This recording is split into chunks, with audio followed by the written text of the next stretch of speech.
All right, let's go now to the critical economic powerhouse that is agriculture. Remember a few years back, we were close to a recession. The one thing that kept us out of a recession is in a particular period of economic analysis, agriculture kept its end up.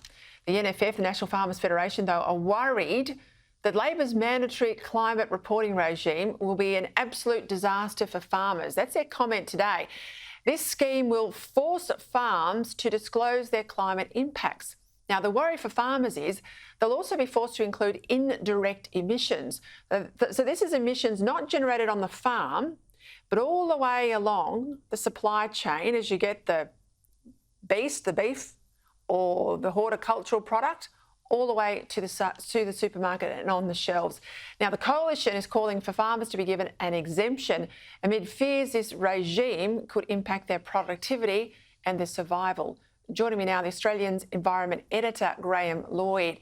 Now, it's bad for farmers, means it's bad for all of us. If it's bad for farmers, not just, at the shop, store, a grocery sort of end, Graham, but also obviously at the broader budget end. But this all goes back to Scope 3 reporting requirements. Now, I'm not 100% sure everyone really understands how they work, how deadly they are, I guess, for something like the farming sector. Explain to us what Scope 3 means in the case of agriculture. Well, good evening, Peter. As always, the devil is in the detail, and in this mandatory reporting, that detail is the Scope 3 emissions. These are emissions that are caused by all the companies and operations in the supply chain to a company, and all the companies that use the products that company makes. So the practical impact is, while in a headline sense this new regime is being rolled out to cover only the biggest companies in the economy, the practical impact is that those companies will lean on everyone in their supply chain to keep their own accounts and report their emissions. The concern within the agricultural lobby is this is just another welter of green tape, if you like, and a requirement to keep records and submit to the bureaucracy, and they say they're drowning in it. The NFF today said this is an absolute disaster, their words, for farmers. Now, how true is that statement? Well, I think certainly for the smaller farmers, this is likely to be one impost too many.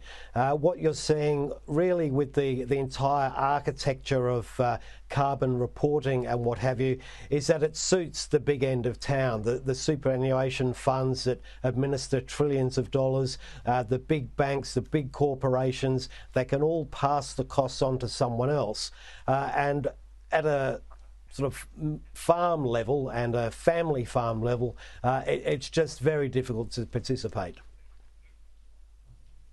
Look, we've always known, once they hit electricity, and they have, once they hit transport, we can already see what's happening in relation to the car types we drive. Agriculture was always next to come under fire.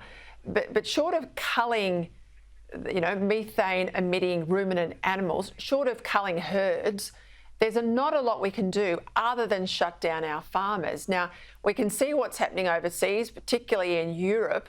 Farmers are taking to the streets. I mean, you watch carefully what's happening overseas. This is a huge issue, isn't it?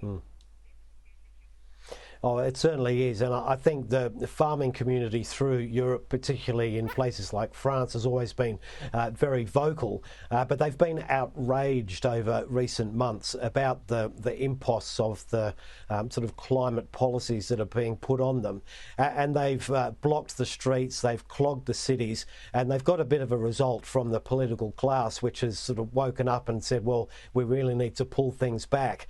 And the issue is it's very ideological. People will talk about a meat-free diet because it might be their preference and they want to push it onto other people.